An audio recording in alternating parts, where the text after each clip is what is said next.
It's on! Hello, everybody, and welcome to Disney Park Talk Live, the show in which we live talk about Disney parks. My name is Doobie Mosley. The lady just to my left is my wife, Rebecca. Hey, everybody. The guy up there in charge of Southern California theme parks and Star Wars for Laughing Place is Mr. Mike Celestino. Hello. May the stars light your way.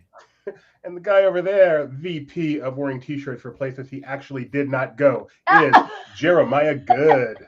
Safe journeys, everyone. Peace. I'm out. You better not be. And we are here to talk about, well, ostensibly the week in theme park news, but really today we're here to talk about Galactic Starcruiser because these two gentlemen up there had the pleasure of going on a two-night Galactic Starcruiser cruise on the Halcyon to Batuu and back, and we're going to hear all about it very, very soon. We just want to quickly get through some other Disney news of the week. We'll spend maybe 30 seconds on that, and then we'll get to the fun stuff. So the first thing, some bad news for people that never actually saw the show, but for those of us who saw it, we realized it was time. The Spirit of Aloha show is done at the Polynesian, they have announced. Instead, they're going to be building some new DVC resorts, I believe they've said they're going to do. So Aloha, which means both hello and goodbye, right? So Yeah. Aloha, Spirit of Goodbye show. We saw you once, you were fine, now you're gone. Glow Nights are coming back to Typhoon. H2O Glow Nights are coming back to Typhoon Lagoon, which is a dream of Rebecca's. I think the only thing she'd rather do than go on the Halcyon is go to H2O Glow Nights. Am I right? Yep. All right. So there you go. So if we're looking to save a little money, I'm going to give you the thing you most want in life and take you to Typhoon Lagoon. That's fine. Glow nights and surfing lessons. So that's the thing where you go at night, you have a good time with the glow and stuff like that, right? Is that what that is? Thanks for the subscribe, Crimson. Hope you have fun. We're about to talk about the Halcyon. And yes, we are Twinsies today. And we've noted, black t-shirt. You might be such posers. We're Twinsies and Twinsies. That's right. Yep. Okay. And what's this one? Don't remind me. Plexiglass. Look at there. The plexiglass that separates the cast from the guest that's been there since the reopening with COVID and all that is slowly coming down around the resort. It's fun to see. Yes, Jeremiah. You know what's funny? That desk right there really never had any plexiglass that stood out to me at all. I know that this is where the story originated. Somebody said, wait, there's no plexiglass. But I don't really even remember there being plexiglass on that side of the That's really funny. Yeah, the shop. So this is the creation shop, right? So it was like there for a week and a half, and then it's gone. Yeah. So I gotta hope that Hugging Characters is just around the corner because things are just about back to the way they were. Yeah, Jeremiah. And there's a few more pictures of no more plexiglass. You can, which it's not a huge deal, but I like it's a divider between you and the cast, and that interaction is an important thing. Sneak peek. Yes, there was Jeremiah. I'm not sure who the little guy was he was hugging, but Jeremiah needs to say. And finally, the other thing, other than Galactic Starcruiser we're going to talk about, is we wanted to say goodbye to Mr. Maynard. I just forgot his last name. Smith. Maynard Smith. Well, G. Krebs. Unusual. I was going to say Krebs, but then I realized, oh, wait, that's a TV character. It's Smith. Maynard Smith, probably the most well-known, just ordinary, everyday cast member at the Disneyland Resort. We've all met Maynard. We're an extremely nice guy and an extremely entertaining guy. He was working there when I started going in 1995. He was already there. So he's finally retiring after, I don't know how many years, tons of years. Yes, Jeremiah. What was the first attraction you remembered Maynard on? Tiki Room. Jungle Cruise. He was a Jungle Cruise skipper? Yeah. Oh, yeah. Yeah, he was a Jungle Cruise skipper for a little while, and then Tiki and Mansion.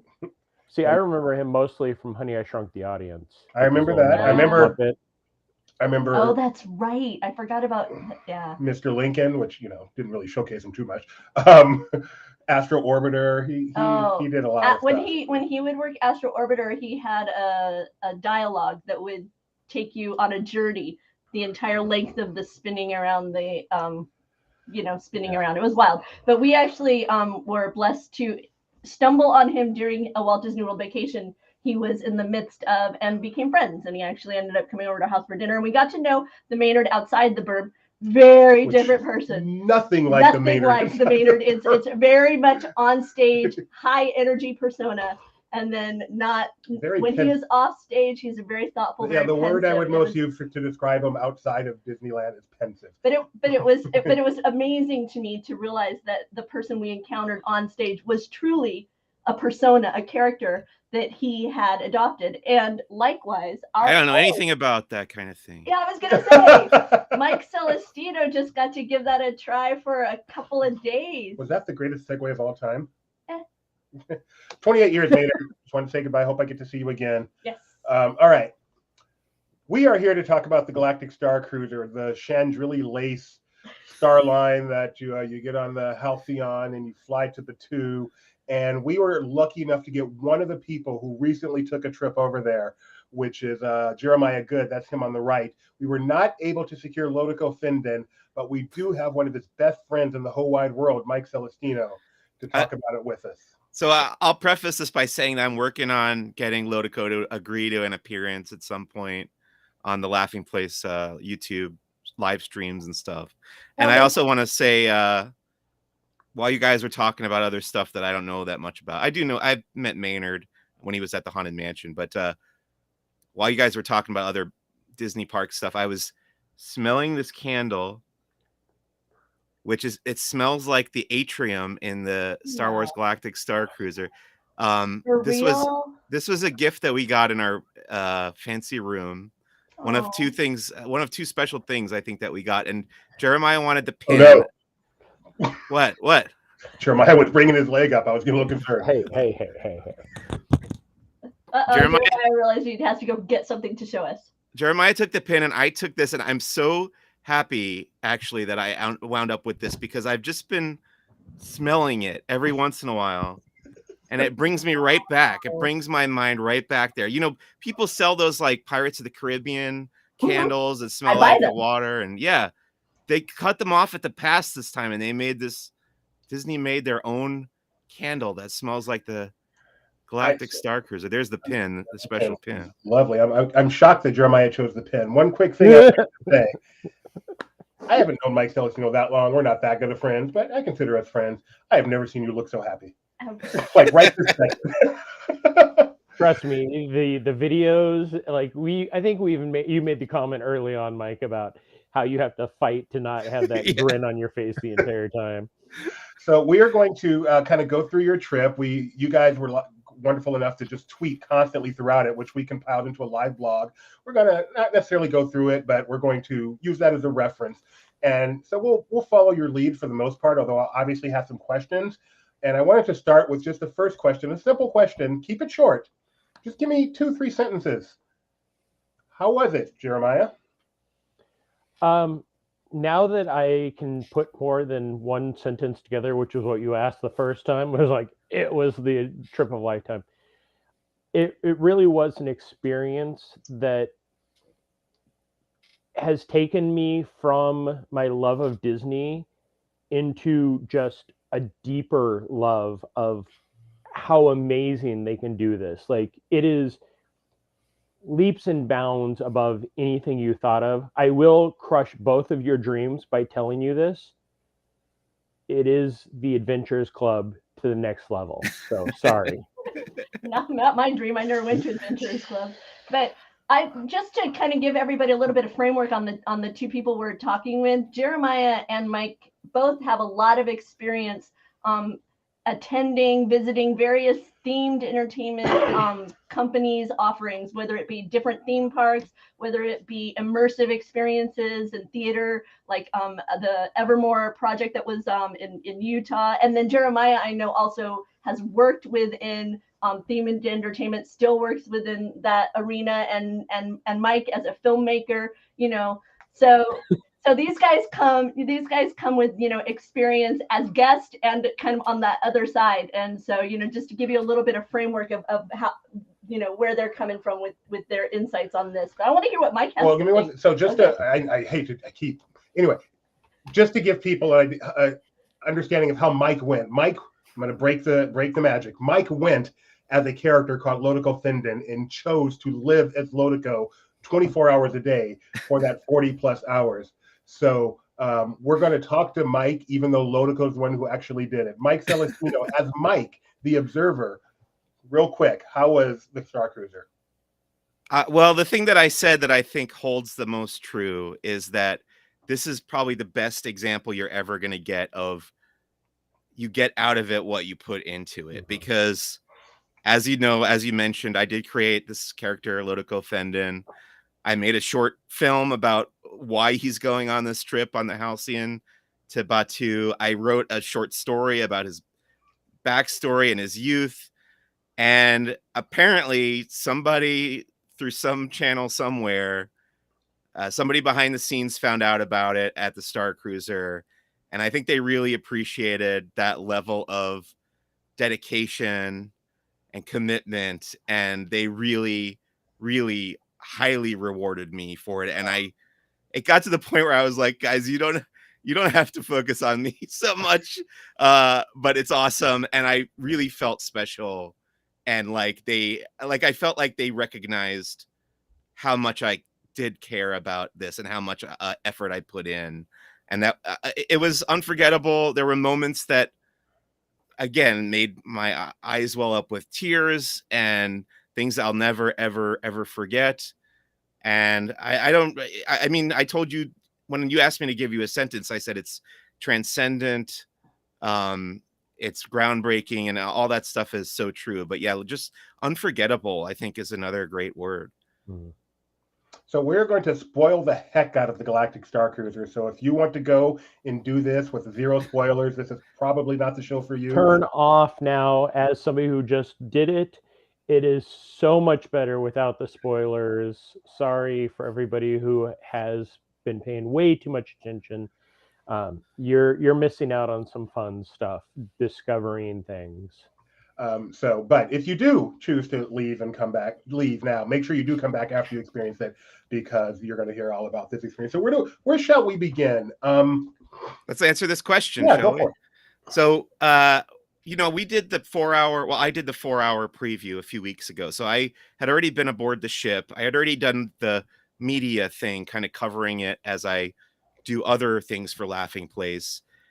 And in addition to that, I had been booked by the powers that be at Laughing Place to go and experience the full 2-night stay.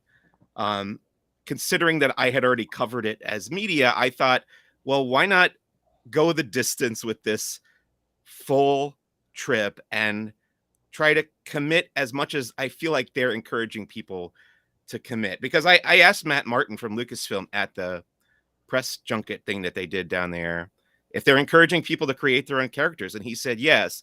So I just kind of took that to the nth degree, and I pitched it to you guys, and you guys were in favor of it. So I went, and you actually, I think Doobie or Rebecca said that we should do like a video diary or something as like a prologue. And of course I can't, my brain won't let me not overcomplicate things. So I wrote like a 3-minute narrative film sort of thing. I shot it in 2:3:5 aspect ratio, which is insane to do with a terrible crummy video camera that I have. The character specifically came out of this thing that I always say, which is I find the Jedi more interesting when they're obsolete, or when the Jedi are relics. So I kind of built the character around that idea. So he's an antiquarian. I had this jacket that I bought from Black Spire Outpost from Batuu, Galaxy's Edge at Disneyland, and it said Black Spire Outpost on it. I knew I was going to wear that because it was one of the most expensive pieces of in-universe clothing that I had. So I had to come up with a reason why I would have a jacket that said Black Spire Outpost on it. So I decided my character used to live there. He worked and studied under Doc Ondar as an antiquarian. And then eventually he left to go off on his own to find this relic that he discovers in that short film. And I just kind of built it out from there. And then I thought, oh, well, we have to give people kind of a baseline more than what I was able to get across in the short film to understand the character, which is why I wrote that big short story, that like 5,000 word short story. Which is so much fun. I mean, seriously, there's going to be a link below when we're finished with the video to Mike's introductory video as well as his short story, so that you can have that foundation, because Mike is gathering up all of this footage that Jeremiah documented of the Lotico adventure aboard the Halcyon, and Mike's gonna be creating a documentary on this. So you're going to get to see an in-universe character experiencing this adventure. I'm so excited. And we're not here to spoil that documentary, so we're going to focus on the Galactic Starcruiser experience It's today. going to be all about how many times Mike rode Radiator Springs Racer. So cool. So we're going to be focusing on Mike and Jeremiah's experience much more than Lotico's in-universe experience for the purpose of this. So yeah, Mike. Okay. The other thing I want to say about what I was saying is that the reason I felt so rewarded is that as the 2 days went on, I started to realize that the characters I was interacting with knew things about Lotico that I had never said to anyone, that only appeared in the short story and the film. Like, I wasn't telling these things to people, and yet they knew about this character's history. And I kept saying in character, I kept saying, "Oh, my reputation precedes me," but it was amazing that was actually true. That these people knew that somebody had found that, and in addition to that, they were following along with my tweets, because I would say something in my tweets, and then like the story would respond to that, which is so incredible. There was, I mean, I would love to eventually go through like beat by beat everything that happened, but there were moments in that where I was like, wow, like I steered this path by tweeting about it. I never thought that kind of thing would happen. I thought, okay, they're going to take what I'm saying, and mold the story around that. But I never thought they would be consulting the ancillary materials that I had created, which was just above and beyond to me. So one thing to be aware of is they do a fair amount of doxing while you're on the Starcruiser. So be careful what you put out on the holoweb. You do. Oh, that's fantastic, Mike. All right, so you guys arrived. You guys got this incredible picture. I was actually very impressed by Jeremiah's costume. I didn't know he was going to be dressing the part too, and that was really cool. What was just your first impressions of the atrium and the ship itself? Well, first we check in, which. Starting when we arrive at the port on Earth before we jump on the transport up, it's very interesting. It's all valet, so you have to pull up to the security guard, check in, and then they only send in a couple of cars at a time. So that was, we were talking to the security guard, and he was giving us all sorts of tips on what to do, which was fun. We get in there. As soon as we get in there, they hand us our bag with our data pads, because as of now, they are providing the data pads. We're not using our own. We stood in line. We got a picture. We got the pictures in front of the iconic sign, and then watching you go through the steps. And Mike had done this, some of this with the media event. So we go down this long hallway, and then we stop and we watch it's a safety video, which is very interesting, and that's up on our YouTube channel. And it's the amazing Mark Daniels talking about not how you are in the universe, but it's like, okay, so this is what the alarm sounds like that's part of the show, and this is what the alarm sounds like if something's really happening. So pay attention, which I was giggling at. And then we get on the transport, we go up to the Halcyon and step into the atrium. Like, I know I'd seen some photos, but when you actually walk in there, it is very much like when you're going on a Disney cruise. You come in, you walk in, there was a line of crew members welcoming us. They didn't announce our names. Sorry, Doobie. I know. But it's just so massive. It's just a beautiful welcome. And then you get to explore. So a quick question. You say it's so massive. I mean, how does it compare, say, to a cruise Disney Dream atrium in terms of size? This is only 2 stories, and you only maintain on the lower level. This photo is looking towards the bridge. So off to the left, behind the hollow tube, are the air docks that they say. and then the bridge is on the other side of that glass.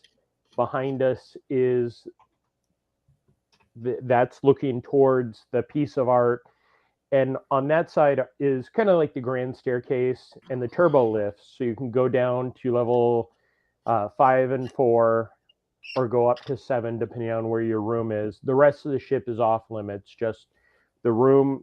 4 has pretty much everything. 5 is only rooms. 6 is the atrium, the bridge, and then 7 is rooms only. You said 5 has pretty much everything? 4. 4, so that's like where the lightsaber training is, and the Jedi, the engineering simulator. room. Yes. Okay. The restaurant. Correct. So this floor here basically is just the atrium. Is the bar on this floor? Yes, the bar with the sabacc, and then the shop. Okay, and the bridge. Yes. Okay, so now I know the big muster drill hasn't come yet. You got to see your room. What were the suites like? Beautiful.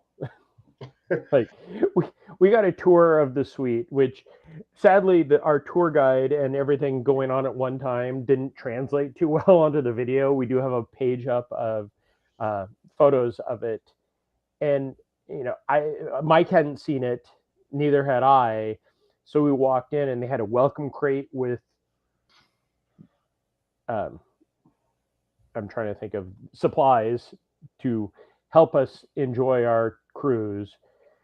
And then we walk in, you see the main greeting area, and then the bedroom, which just, it's the way to travel. I want to do definitely one of the regular rooms, but this was beautiful. I will say that this is not a complaint, but I was looking forward to sleeping in one of those little So was I. cubby holes, which they did not have in the Galactic suite. I'm sure which someone would have traded rooms with you. That's probably true. So yeah, you guys got to stay in the Galactic suite. So we do have, which is not the normal room. We do have a video of that on our site. Did you get to interact with C3 little O at this point? D309. Yes. Yes. Mike, how was that experience? What were your impressions of D309? So yeah, I interacted with D3 in character. That video will be part of the little documentary. It was fun. Sometimes she didn't quite understand what I said. I don't know if that was the accent or if that was just the AI not being receptible enough or whatever. But yeah, D3 is fine. I think Jeremiah ended up having more interactions with her than I did because he stayed in that room. Which was Mike's choice. Yes, I wanted to sleep on the little fold-out bed in the living room. So I'm gonna share, because we have a video on the channel here of Jeremiah with D309 as you wind down for the evening, and she tells the most wonderful story of A New Hope, properly focusing on the true hero of the adventures. And it just made me, it was exactly what I would have wanted if I had been chatting with D309. I was so excited, and I would be hard pressed not to spend way too much time chatting with my in-room droid, I think, if I were booked on the Halcyon. Well, she only interacts, like, she has a morning and then the evening. In between, most of the time when you try to talk to her, she's busy doing other stuff, so there's not a lot of time. Or, as both Mike and I found out, there's no time that you get to spend in the room. Like, he snuck away for an hour while I was doing stuff. I snuck away for an hour while he was doing stuff. And, like, I don't think we really even slept that much. Just so people know, Mike, can you just give us a little bit of Lotico so people know what you sounded like on the trip? Yeah, hang on. So Lotico started out as a bad impression of Sean Connery in Indiana Jones and the Last Crusade. Let my armies be the rocks and the trees and the birds in the sky. And then just evolved into, I don't know, whatever was easiest for me. That's awesome. I love it. Good. Okay. So this was also your first chance in the atrium before the big fireworks began to meet some of the characters that inhabit the Halcyon. Can you talk about what was it like, Mike, to interact with this lady here and some of the others? Okay. So actually, I had this idea going in to pretend like Wani was an ex of Lotico's. So I actually tried to I made it like a running gag of trying to avoid her most of the time. So she was the one character that I was actively there's actually a couple of clips I did of like selfie video of me like trying to awkwardly avoid going near her. But then I don't know if you picked up on this, Jeremiah, but maybe you need to understand Huttese. But at one point, Wani passed me by in the dining hall, and she was talking, the Rhodians speak Huttese, and she was talking to everybody as she passed them by. And when she passed our table, she said "Ichuta," which is kind of a rude thing to say in Huttese. Wow. Oh. I don't know if she was actually reacting to the storyline there, but it sure seemed like it. How about you, Jeremiah? You got to meet her. You got to meet Gaia, I'm sure, and the roadie and all that. Gaia doesn't show up until later on. When you're first in there, you get to meet the captain, your cruise director. Awani's there. Lieutenant Croy shows up a little bit later on, but it was very much. I'm going to go back to the Adventures Club feel. It was very much everybody's in the library and they're just coming up and talking to you. And this is really the spot where if you're not into it, like if somebody comes up and talks to you, and sadly, this is kind of what happened with Mike and I, where I was documenting and Mike was in character. So I got left out of most stuff. And there are times, as I'm sure Mike will put in the video, where they give me the look like you need to step away because we're talking about private stuff. Yes. But if you don't talk to the characters, you miss out. If you don't dress up, you miss out. There were lots of people, and this is something we can address later on, but a lot of people just went on the cruise and were wearing like normal shirts and just Star Wars button-ups, and they were like, nobody was talking to them because they weren't giving it the full force of it all. Yeah, force. Yeah. So do you feel like a lot of the groundwork for where your itinerary develops really kind of begins to take seed right here at the very beginning, or am I putting too much emphasis on the introductory? Because I'll be honest, that's the impression that I've had in watching a lot of vloggers, is I found the people who are more instantly engaged and talking with people, they seem to have just a more engaging path than others I've seen. I think that's true, and I think you also pretty much right away want to open up that data pad and start responding to the questions that you get on there from the characters, because that's going to have a big part in steering which path you go down. As far as I can tell, so I've been doing a lot of math in my head after this is over. As far as I can tell, there are 3 major paths. You're basically asked at the beginning, like, do you want to support the Resistance? Do you want to support the First Order? Or do you see yourself somewhere in between?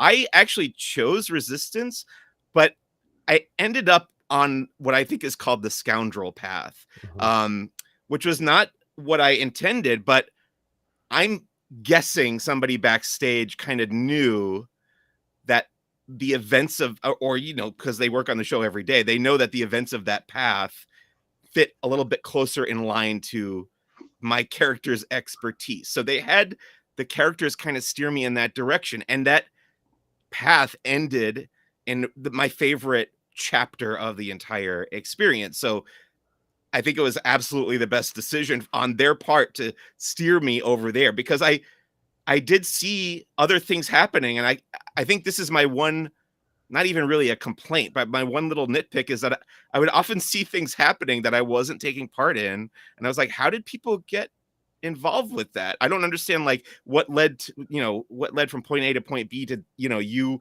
helping Chewbacca escape from the First Order or whatever. Like, I wasn't involved with that, but it was happening. Like, I didn't see the connections there, but I think I was steered down that other Scoundrel path instead of the Resistance side. Actually, 4 paths. Just jump in, Mike. There's more like 5 paths. Okay. I'm going off of Mike, not yours. There's the Resistance, First Order, Jedi, Scoundrel, and then there's the kids path. And we saw the kids path happening a lot, which is a whole other topic we'll get into later on. So is Is the Okay. kids so the missions that Sammy is basically in charge of, is he the kids' path? Yeah, that's the way Okay. it sounds, because they're hiding Chewbacca. They're Yeah, helping Chewbacca okay. escape. That But makes that's sense. still, but even the kids' path ties into the main story. Everything ties into the Mhm. main Yeah. story. Wow. And that's It, been when it all, I would say it all starts in the same place and it all ends in the same place. But Mhm. in between, everything branches off and then eventually comes back together. So, given that, I mean, do you feel like from other stuff that people got to do that you missed out on something? Yes. And that's okay. You do. Well, No, he missed out on stuff also. If he hadn't done the media stuff, where his scoundrel story went, he would have missed out on lightsaber training. which I didn't do lightsaber training this time, and I figured I was cool with that because I had already done it on the media. So that was never on your schedule to do lightsaber training. It was, but the climax of the scoundrel path conflicted with my lightsaber training on the schedule. Yeah, I did not. Okay, Okay. we are learning today. Yeah, People seen about 12 videos on this thing.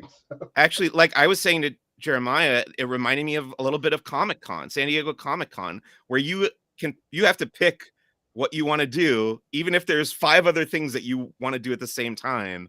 You have to commit to one thing because there's so much happening that you can't possibly see it all.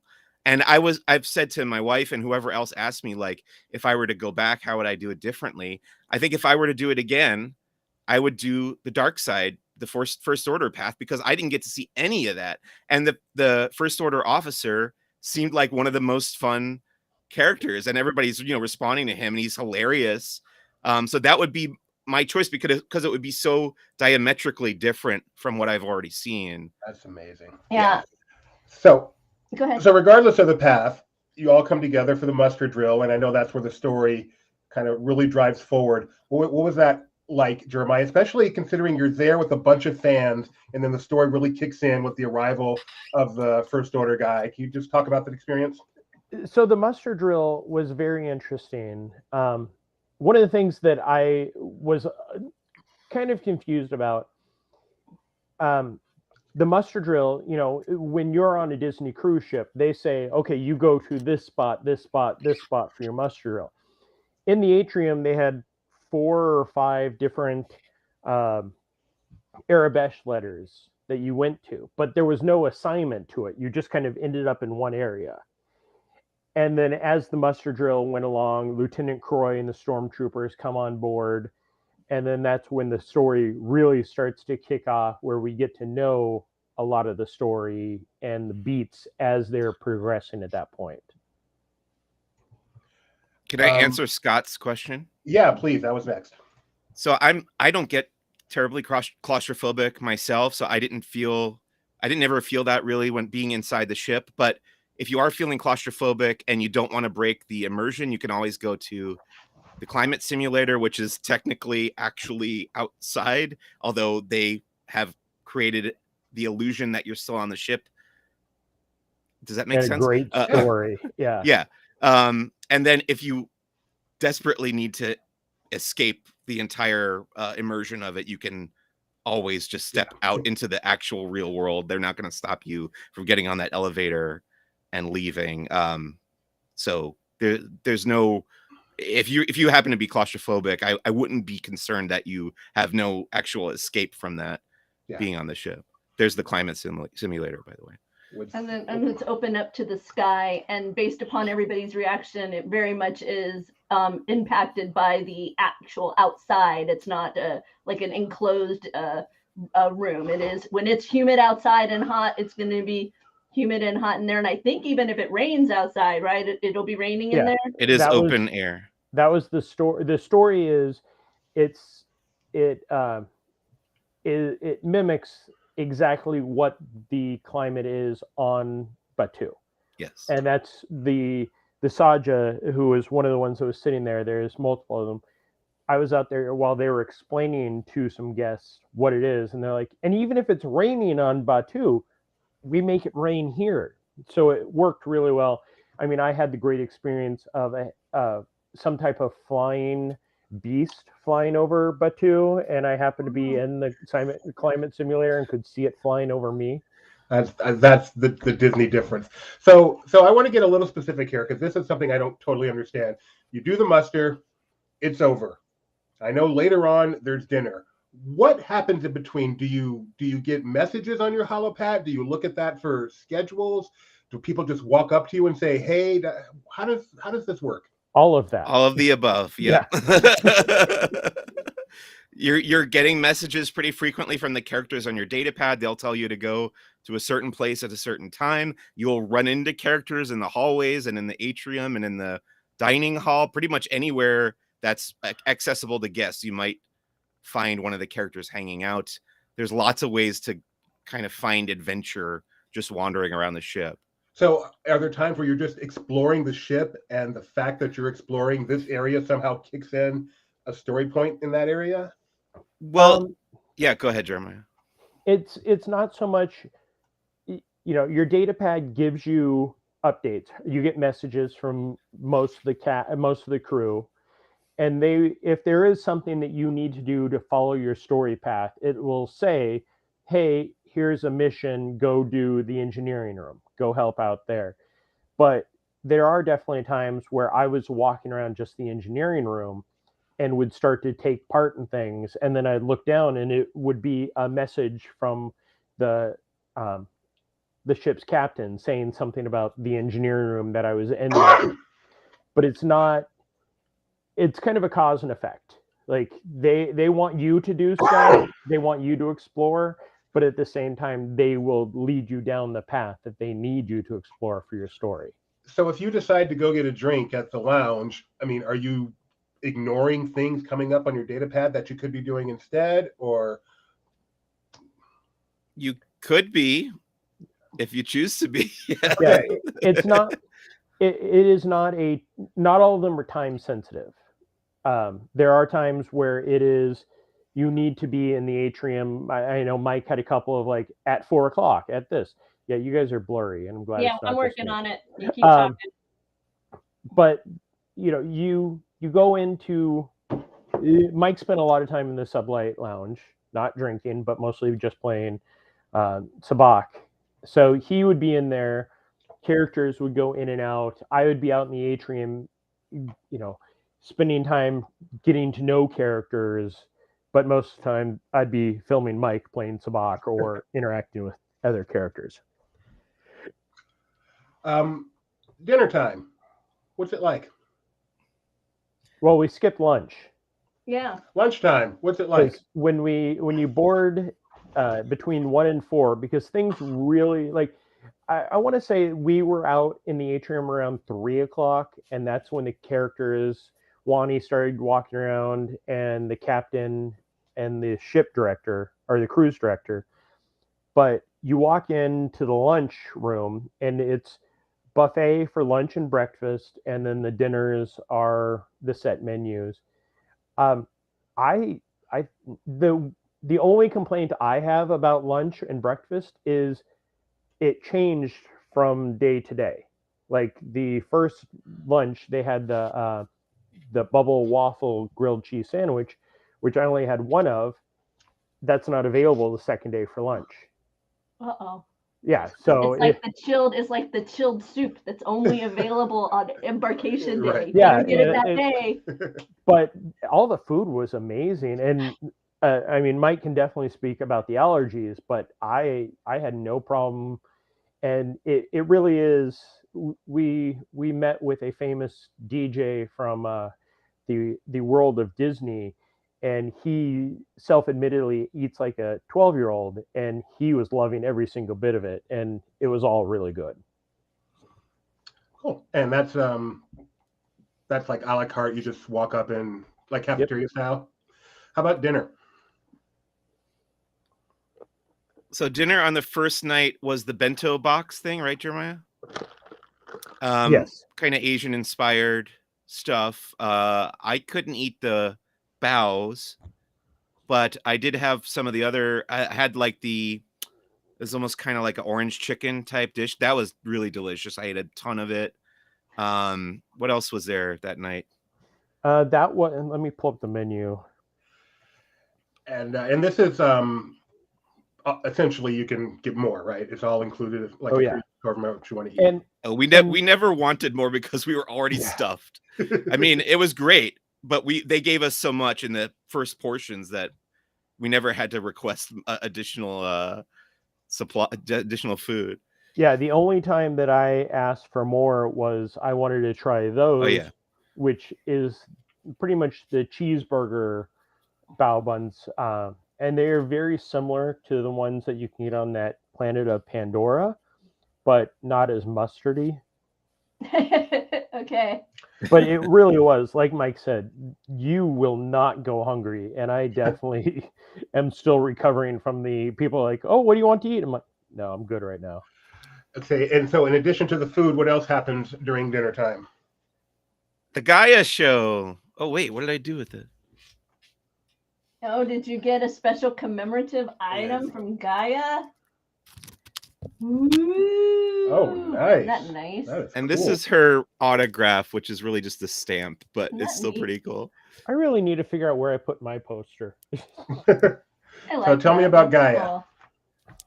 Gaia's great because you can watch her perform. The show is awesome, and then you like get to know her. Like by the end, I mean, I guess kind of a special case, but by the end, she said that like the Twi'lek people and the planet of Ryloth owed me a debt of gratitude for the rest of their existence. Well, So that's pretty much because you stole, Yeah. why she was on the ship, which I didn't even know this story until my roommate told me that they took part in it. And I'm like, oh, that's what Mike was doing into the lightsaber training. Gaia was amazing. Like, it's so funny to think back 3-4 weeks when Disney was putting out the teaser videos and the negativity that was coming out on all of this, and to see it and to experience it. Gaia, the performances were amazing, and it wasn't her lip syncing, it was her singing, so it was really, really well done. Yeah, And Wani on her machine was amazing. Oh yeah, Now- Wani's great too. Those posters that you guys have autographed, are those purchasable, or is that something that as a guest on the cruise you just get? Oh, you gotta buy it. It's $15. No, I'm just trying to delineate kind of where Yeah. am I spending more money and where is what's included in my room fee. Yeah, it just everything. Like, I came away. I mean, I'm gonna jump away for a second from our. I bought the Sabacc game. I got the SK droid. I bought the mini. I didn't get that one. Halcyon, the magnetic one that you can move. I have a lightsaber, and then the one thing that I was like, this will be the number one thing that I buy. I bought the model that, and it's very challenging to walk in there, and it's much like when you guys went on your first Disney cruise.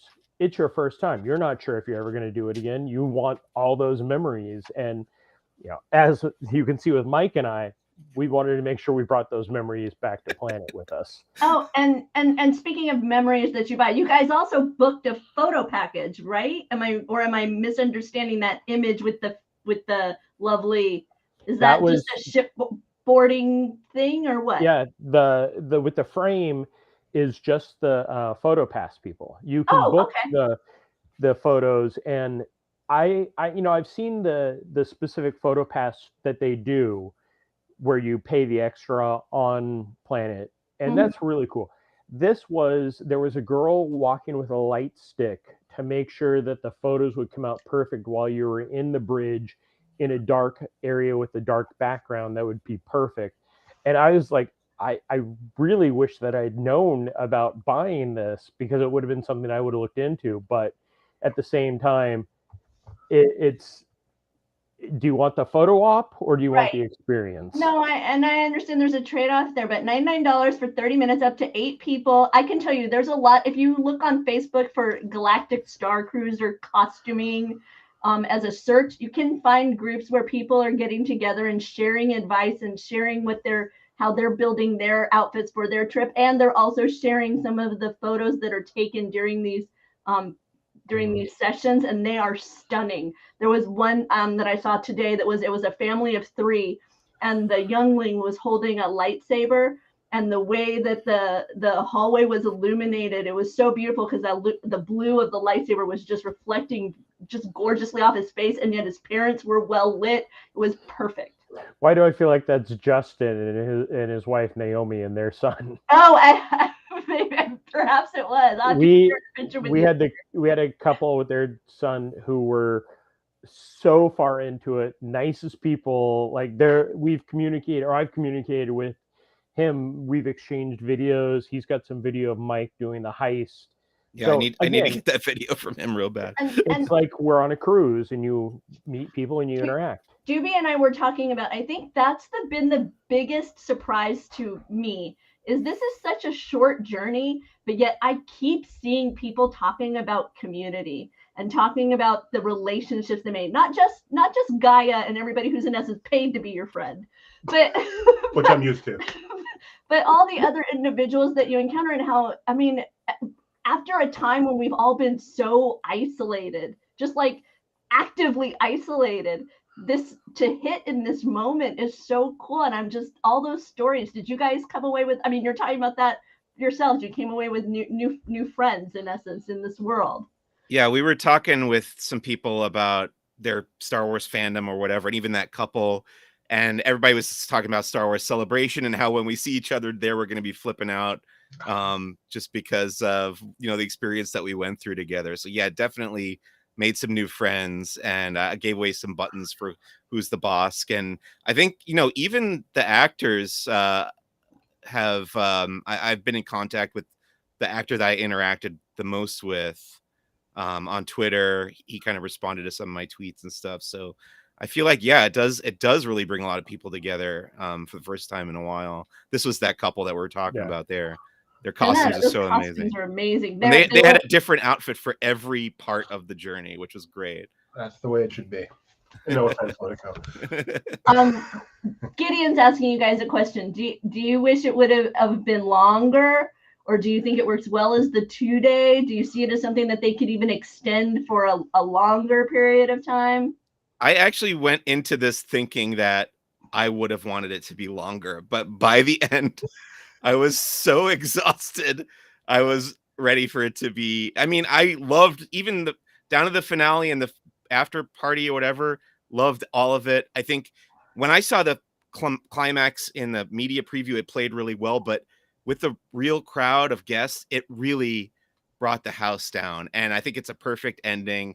And I would actually say they landed on probably the right length, I would say. I wouldn't have minded the last day being a little bit longer. Like, it's just like a ship. You pull into port, you're off as soon as possible. We have till 10 o'clock, but like Mike said, I think that it's a perfect time. 3 days would have been a little too much. Even if they started putting more story into it, I think it would have gotten the attention span is perfect for that time, with going down to Batuu for the morning into the afternoon, the pickup of the story in the evening. There wasn't a point where I felt bored. There was a point where I felt exhausted, but not bored. What I was actually thinking about this. Now, I'm struggling to come up with examples, but can you guys think of other examples of stories that are sustained for that long? Like you have to, like you're a captive audience and you have to sit through this story that's 40 plus hours long. I mean, that includes time when you're asleep or whatever, but like most movies are 2 hours. If you're reading a novel, you can come back to it, put it down or whatever. What is another example of a story that goes for this long in consecutive time without breaking? I don't think this has really been done before. The one that comes to my mind is the second Pirates movie. That was a great setup. For that.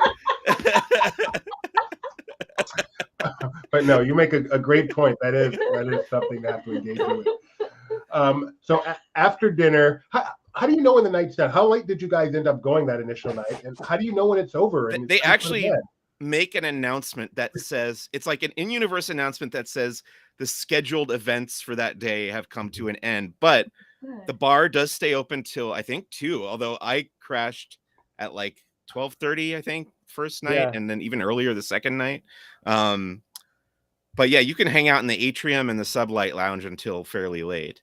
Yeah, the sublight lounge is 1 or 2. The atrium is open. You can sit in the atrium at least until 12 o'clock, hopefully trying to get pictures without people just sitting there. It didn't work. But that's interesting. They actually let you know it is now safe to go to bed. And I think that you may have the picture somewhere where, which I really wish they would do on cruise ships, they had a sign in front of each hallway saying, please remember, people are asleep. Don't be loud when you're doing this stuff. Yeah. I think I found it, Jeremiah. There you go. Did. And that's just a stunning hallway, too. Yeah. All right, so you finally go to sleep. I'm sure you guys were giddy as can be. Mike probably got an hour's sleep that night. That is about accurate. And then the next day, breakfast in Batuu. Is that how it works? So our scheduled departure time for Batuu is 8 a.m. Is that right, Jeremiah? Yeah. Yes. So we got up. I think we were out of our room by like 7:15 or something. We went to the dining hall on the ship to get breakfast. They had a buffet style breakfast. There you go. There's photos of it. And I, as an allergy haver, this is terrible phrasing. As a celiac, I didn't have a lot of options for breakfast. I felt like that was actually like the most limited options that I had, but I did request the gluten-free waffles and they brought me out like 10 of them. Yeah. And I was like, there's no way I can eat all of these. Because I joined you after they brought that out. And I was yeah. like, wow, Mike, you're hungry. Anyway, then you go down to the climate simulator, which is where they acclimate you to the climate of Batuu before your trip. They give you that pin that you can see in that photo right there.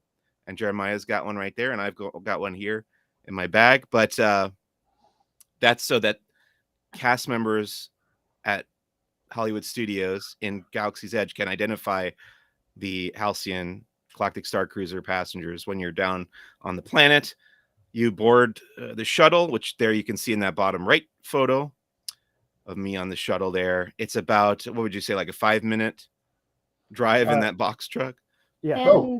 And we have a full video of the transport to Batuu and your transport from Batuu available right here on this YouTube. So if you want to get a feel of what that's like, our team was able to capture that for you.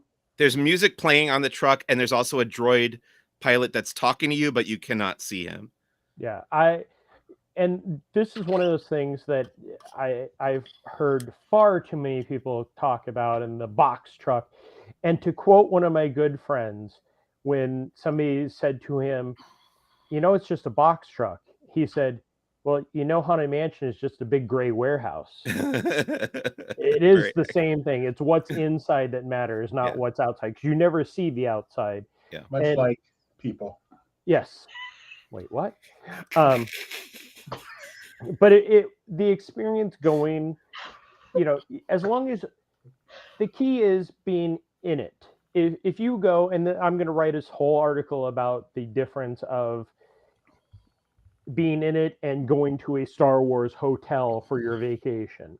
You don't go to a Star Wars hotel. You go to the Galactic Starcruiser for the full experience. And yes, you get in some weird box truck that looks like that on the outside that you never see, and you ride down. And it was a fun ride. The music was great. The bouncing was interesting. It's definitely more fun. Is his name Jake? I don't know. Jay, it's one of the photos that we have from the thing has the information about it, kind of like the pilot's license. And Mike Farnham points out the transport can hold up to 16 people. I've seen so many videos where it's basically empty. What was your experience riding the transport? On our way down, it was full. On my way back, it was empty. And I have a question. If I'm somebody who goes to Batuu all the time because I'm a local, I'm an annual pass holder, do I eat up my time on the Starcruiser going to Batuu? What suggestions, what advice would you guys have? I'm gonna ask Mike, and then thoughts. yeah, Mike, and then I'll toss it to Jeremiah. What's your thoughts, Mike? This was my big hesitation about the Galactic Starcruiser as a concept going into it, was like, am I gonna want to go to Batuu? Because I'm a Disneyland regular. I can go there pretty much anytime I want. I did like getting to see the new stuff, which is the hallway that connects the shuttle to the exit of the shuttle, which comes out by the First Order ship there. So that new area was cool. It had some nice theming and new signs and stuff. I enjoyed that. Once you're out on the planet, basically you can go, you have access to what is essentially like a fast pass line to both of the attractions. So that's good. And then you have missions that you can complete on your data pad. So you're running around, bringing up the messages you get on your data pad. You got to go to a bunch of different locations, hack into the panels, access the antenna, do all sorts of different things like that. You can shut down the engine on the pod racer, which is probably the coolest moment that I experienced going to Batuu as part of this experience, because I hadn't seen that. I don't know if you can do that as part of the regular data pad stuff. I went back and tried to do that, and it's not one of the normal ones. You can hack the droid, but you can't shut down the engine. Yeah. So that was like a wow moment that I got out of going to Batuu.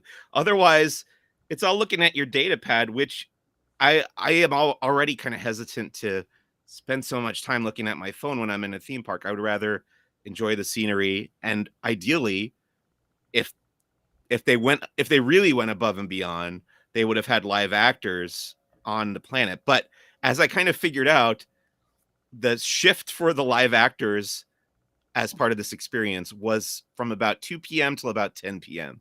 So before 2, you don't really interact with any characters. And then at 10 p.m., they all go away, you know? So you kind of figure, all right, before 2 p.m. on that second day, I have time to go to the planet, do all the missions on the data pad, maybe rest a little bit, which is what I did. I took a nap for like an hour because I was still exhausted. And then around 2, you want to be back out exploring the ship and interacting with the characters again. But yeah, I would say the Batuu stuff is really just to advance the plot on the data pad a little bit so you can access the later missions that happen on the ship. And then the other element of Batuu is you do get a coupon for redemption at Docking Bay 7 so that you can eat on planet if you want. It's on your M band. And that was I'm going to jump over to me. Sorry, Mike. No, that's fine. Yeah, go for it.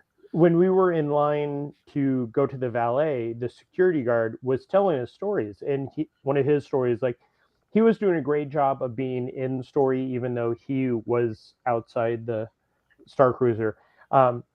He pointed out, just Mike and I were both, local enough to Batuu.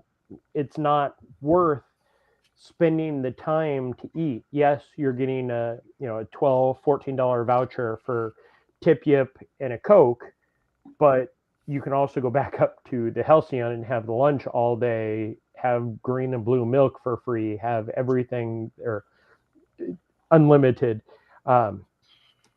Mike went back, like, I think we spent maybe about an hour and 45. Well, Mike spent about an hour and 45 or so.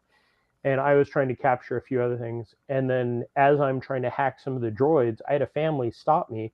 And one of the things Mike left off was we had at least 5 different people throughout the time ask us where things were because they thought we worked there. Oh, yeah. My costume the second day was just a variation of the first day, so it wasn't too detailed, not like Mike's. But yeah, I got at least a half a dozen. Yeah. On top of that. You are not alone in that. I have seen that comment pop up quite frequently in the costuming groups as well, that while they were on Batuu, they did get quite a bit of attention from the normal. I got asked where the bathrooms were. They didn't even call them refreshers because did you have the opportunity then, Mike, to crush some little kid's Grogu dream? And if somebody had asked me where do I go to meet Luke Skywalker, I would have told them he's dead. You can't. And about how frequently did you find that the shuttles were available to and from? Well, Mike, did you walk right into yours? Yeah. It was So pretty much there already. yeah, Mike went back, and I was doing a few other things, and then when I went, I was trying to get the shuttle alone so I could capture the video going, and my best guess is it's very much like the Walt Disney World transportation bus system, where during the busy time they may have 2 transports running, and then after the initial morning and before the 3 to 4 they only have 1. So I was sitting on Planet for about 5 minutes, and then got right on, went over. I went back, and I think that was about the time where we switched off and Mike was doing stuff while I took a little bit of rest. I went back, hopped on the transport, rode it over, got the video, then rode it back and just enjoyed the music all by myself. And each time it was about, I think the most was a 6-minute wait, and I could tell this in the 6-minute wait, there was definitely, they were loading, I'm guessing a guest who needed some extra time loading onto the other shuttle. So 2 shuttles most of the day, 5-10 minutes at the most. And the other nice feature is when you do you get your bottled water before or after you've left the Halcyon? Well, that picture is on Planet, and I thought I tweeted out the other picture. They have cool towels next to the water, and it's only available to guests of the Halcyon. So it was very nice. Like, just I grabbed the bottle and was sitting there, especially because that was a hot day on Planet. And that is my advice. One of the things that I've noticed in discussions on costuming is, yes, the Halcyon is indoors, it's air conditioned. You are moving quite a bit. So I hear people work up a sweat often because you are just really moving around, whether it's lightsaber training or following people to engineering rooms and moving switches here and there. Hugging Chewbacca. There's a lot of activity going on. But don't forget Batuu. That is Central Florida heat. That is super noticeable, and I would say it kicked Mike's behind. Yeah, he had 3 layers on, and I just looked at him at one point, going, "Oh, wow, no, thank you." Yeah, I got the impression that Batuu sun beat you up pretty good I like with all this those layers on. specific temperatures that Mike Farnham has. I know. there. Thanks, Mike. I was wondering about that. The room you can adjust. It's a temperature control, just like all other rooms. So day 2 looked like my kind of day because that had some of the typical cruise activities. It had the droid races. It had the line dancing. What was the bingo game they have called? Sector set. Which they have on the first day also. But the thing that looked like the most fun was the fashion show. And I love seeing the behind the scenes videos, that we're able to see. And Mike's experience on the fashion show made my whole week. Mike, how was it? Yeah, well, I was standing around ready to watch the fashion. I think they called it the Galactic Regalia or something. Yeah, Galactic Gaia. Yeah. Yeah. But one of the crew members on the ship invited Lotico to be part of the fashion, walking the red carpet or whatever. And Lotico was like, "Why do you want me to do that? This is just what I wear every day. It's not a costume." So yeah, he was kind of reluctantly part of this parade down the middle of the atrium, and it was hilarious. It was hilarious. So what else happens on day 2? I presume you're doing a lot of missions and learning how to line dance. You want to talk about what else is happening on the ship? Yeah, I mean, there's the story moves along in big ways during the second day. The line dancing is actually the first day because that's during Gaia's performance, and that's because the second day she performs the acoustic. The first night she performs in the Crown of Corellia. Oh yeah, Sabacc tournament. There's so much. I couldn't even list it off because there's so much that happened. I really, really, really wanted to play in the Sabacc tournament. In fact, I kind of practiced a bunch the night before. I intentionally waited for a spot at the hollow Sabacc table and played probably 2 or 3 hours worth of hollow Sabacc the night before, just so I felt like I knew the rules, because the version of Sabacc they play on the Halcyon is different from what I'm used to, because I've played the classic game that they sell on Batuu, but this version's called the Coruscant Shift variant, and it's got different rules. And I figured out what those rules were. I got to the point where I understood them, and I actually made it through the first round of the Sabak tournament, and then I lost in the second round. And then, is this the day you got to hug Jeremiah? I'm sorry, you got to hug Chewbacca, Jeremiah. I was waiting for that moment when I could hug Jeremiah. Yeah, I don't think we ever hugged. No, no, that was on the 17th, because the 17th was the final day. Like I did the character breakfast at the Contemporary in 2020, and that was the final hug that I got from the characters. And then on that day, or well, on the 17th, I happened to be strolling around, and I completely missed the story beat of smuggling Chewie onto the ship. Like, I guess he was a stowaway in the engineering room, and I hadn't even gone into the engineering room, and I just walked in there, and Chewie was in there, and all kids are getting really close to him. So I walk up to the crew member, who was more of a handler for a whole other reason that Mike and I will agree on a little bit later on, and said, can I hug Chewie?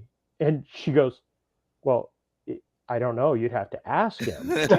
So very much in the story. So I walked up to him like, Chewie, could I have a hug? And he's like, sure.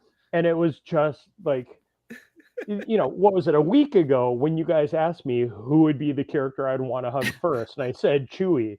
And yeah, I walked out of there just like, I mean, I'm getting a little emotional now. I can see how red your face is. I can just tell. I was like, oh, this must have been so emotional. It was. I mean, this was, everything was emotional in there. It is very surprising how you get involved in it, and the story, and we're an hour in, and I feel like we haven't even touched on some of the story beats that are the emotional things, but I'm not sure if it's the exhaustion or just true emotion, but it hits you in the feels.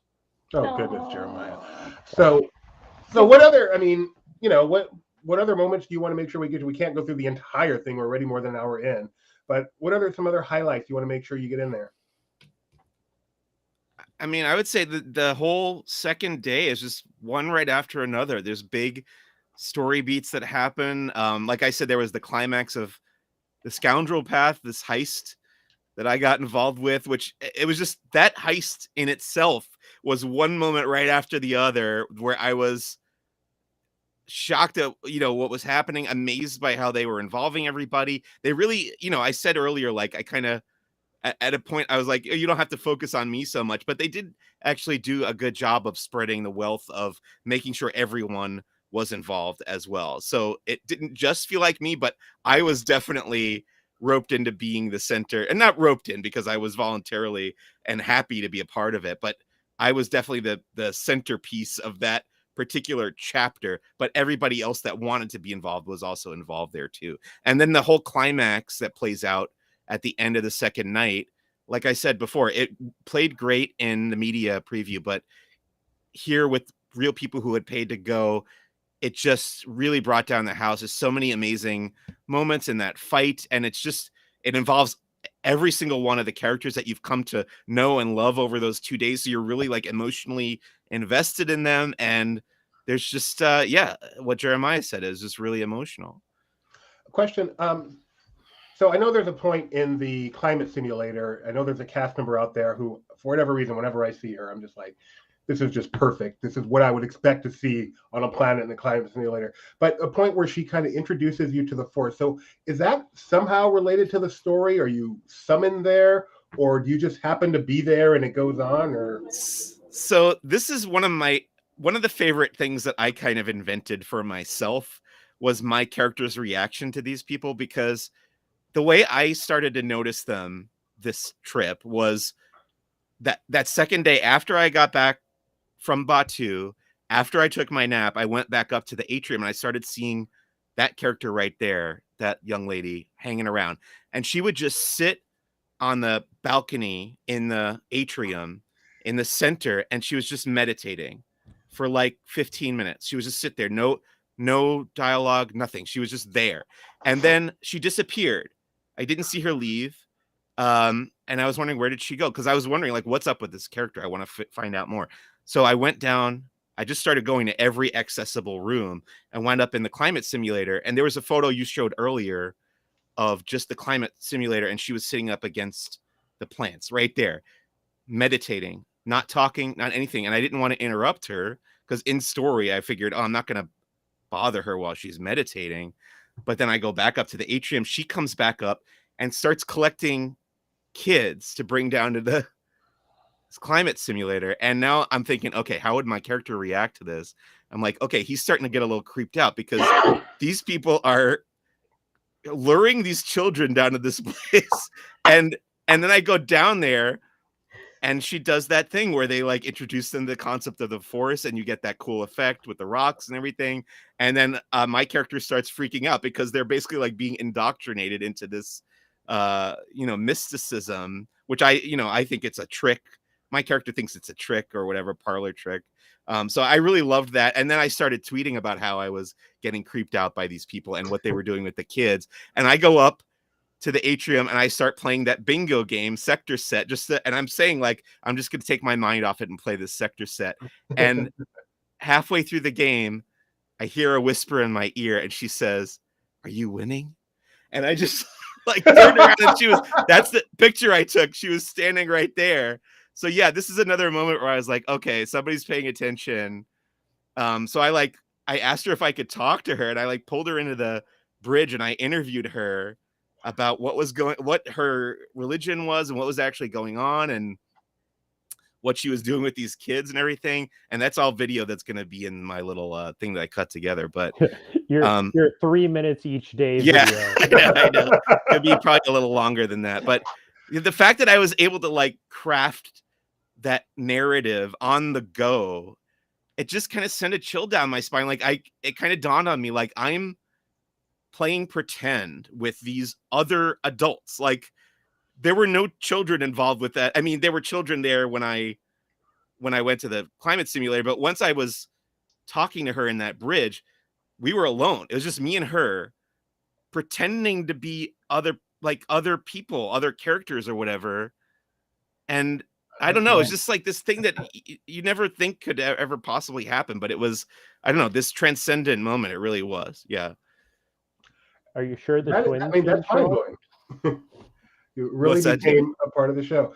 You guys keep intimating this. Let's get it out the way. Children. Oh yeah. Okay. I'll start because Mike, this is by far one of my all-time favorite moments with Mike on the cruise. So going back to the old Adventures Club, children were permitted, but at the same time, parents that would bring children in would usually take care of them. The Star Wars Galactic Starcruiser, yes, it's very expensive. Yes, it is adults playing. I talked to my roommates who went on the inaugural cruise. There were a total of like 6 kids on the inaugural cruise. This cruise, there were kids everywhere. And this, I will address Gideon right away. Gideon is a well-mannered kid. He understands to speak when spoken to. He understands how to address, how to play the part. I can't remember, I think I was in the cargo hold, and there were 5 or 6 kids that would just not let the captain speak. Oh no. And the parents were right behind the kids. Yeah. Not caring, not at all. And I said to Mike, I was like, this would be great if not for the kids. Wow. And it's, yes, I understand kids are play, it's part of it, they get into it. But the kid that really just took it away, that the parents didn't care, the captain was trying her best to, all the time, the crew did a great job with the kids, let's focus, let's do this. This kid is wearing a flight suit, walks up to the captain and goes, I'm not even a pilot, and then starts unzipping and has a Captain America shirt. I'm Captain America. And the mom is just behind them, not stopping the child, not doing anything. And I know it's cute, and you guys as parents, I'm sure there were times where Gideon did something that was amazingly cute, but you guys also didn't pay $6,000 for him to be doing that in front of. It's hard. It's always hard to identify the dynamics because I don't know everything that led up to it, but I do know as parents, there are moments where you wonder where the line is sometimes about how much fun your child is having versus how much fun are they keeping others. And this was definitely beyond line. Where's that line? And it's exacerbated by the fact that you've paid a ton of money, Mhm. and it's a show. I mean, if you were at a movie or a play, it would simply not be tolerated. Realize this is different, but it has a lot of similarities. It's not just running around a theme park. It's kind of a mixture of the two, and that's great. But that's going to be a very challenge. I mean, that's going to be a very challenging dynamic because on a Disney cruise, you really have segregated. Yeah. Your children are over here doing their thing, and the adults are over here doing their thing. But here, they're really going to have to find a way to successfully, kind of meld those paths. But it sounds like what you've said with the storyline is that to some extent they kind of sift you out a little bit. Yeah, they have the Sammy Chewbacca storyline, and we could tell that the kids were focused on that because Sammy was like the Pied Piper with the kids following behind, with the exception of the twins. And this is a story that I will tell to any person ever about the Star Wars Galactic Starcruiser. Lotico over there was focused. Characters would come and interact with him.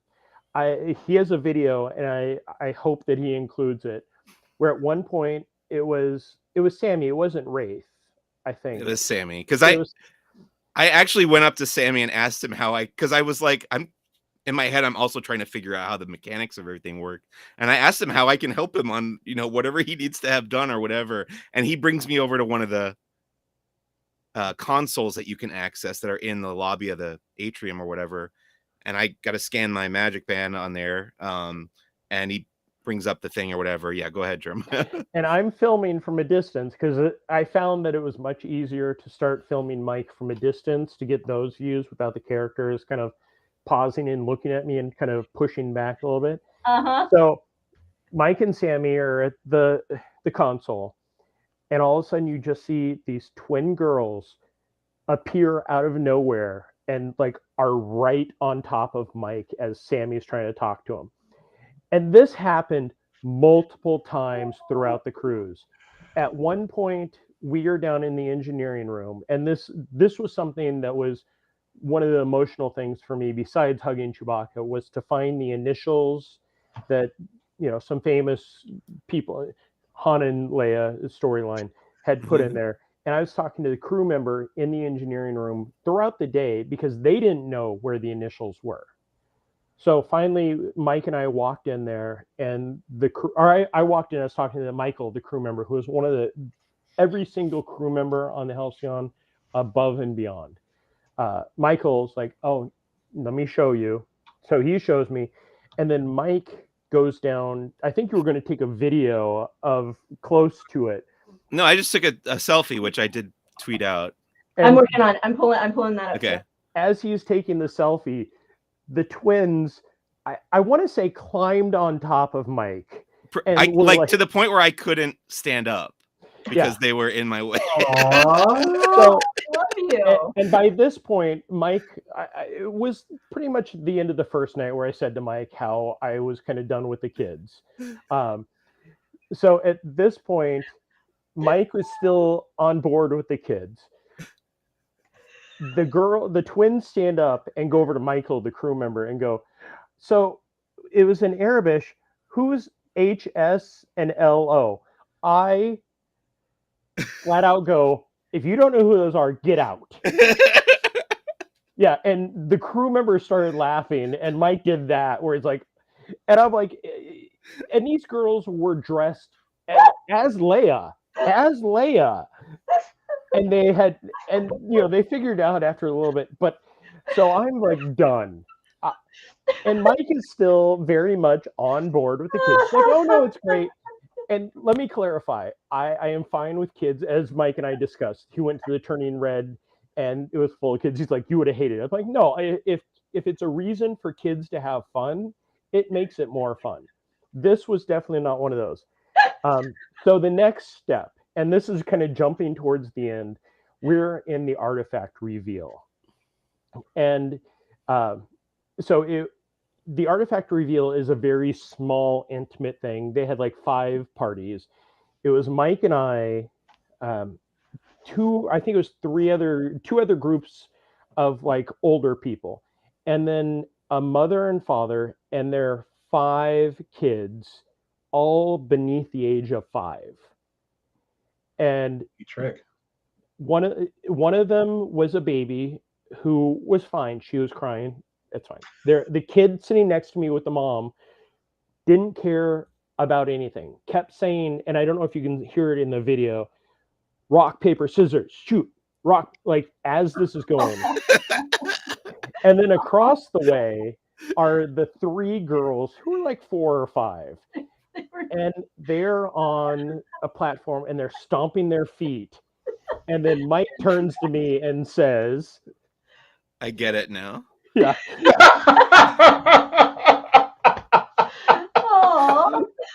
But you forgot to mention that Ray herself was also starting to get irritated with them. Use some force, Ray. Yeah, no, it was, go and watch. This is one of the ultimate spoilers. Is that it is such a perfect scene, and then it just. Oh. I've been really impressed with the videos I've seen where this is, by the way, Mike participating in the Outer Rim Regalia. But I've been impressed with the videos I've seen where the cast has kind of refocused the energies of the younglings in varying ways. I know in the holocron room, I specifically, when they have that moment with Ray, yes, Gio, touching the floor and all that. Boy, you guys are all really dark. That's just funny. So when I did the lightsaber training, again, lightsaber training, it is the adult version of the old Jedi Training Academy. Yeah. So 2 kids, like probably 8, 10, one of them brought his own lightsaber in, and he's like, can I use my own lightsaber? And the Saja is like, oh no, we have training lightsabers. Yeah. So you take turns and you step up. And at one point, I'm right next to the youngling who has the training lightsaber and is going full on ninja with it, like swinging it around to the point where I have to step away because I'm about to get hit with it. And then the Saja walks up and goes, okay, we need to focus. And then the kid's like, I want to use my own lightsaber now. I'm going to get my own. And the Saja's like, no, we have to use the training lightsaber. Oh, no. Well, then you should say something to my friend because he told me to say that. And I'm like, it's okay, Jeremiah. It's okay. It's okay, Jeremiah. Yeah, you're past childbearing age. You're safe. I want to know. Yeah. Oh, sorry. Go ahead. No, go ahead, Mike. Yeah, just to counterpoint, for the first like 90% of the experience, I was perfectly fine with the kids. I was delighted watching their reactions. I got a big kick out of watching them like interact with the characters and stuff. But yeah, the Ray holocron thing was like a bridge too far, because that was such a somber, like quiet moment, and the kids were just going nuts through the whole thing. Yeah. Yeah. See, this is indicative of people who don't have children, because I would have just tuned it out.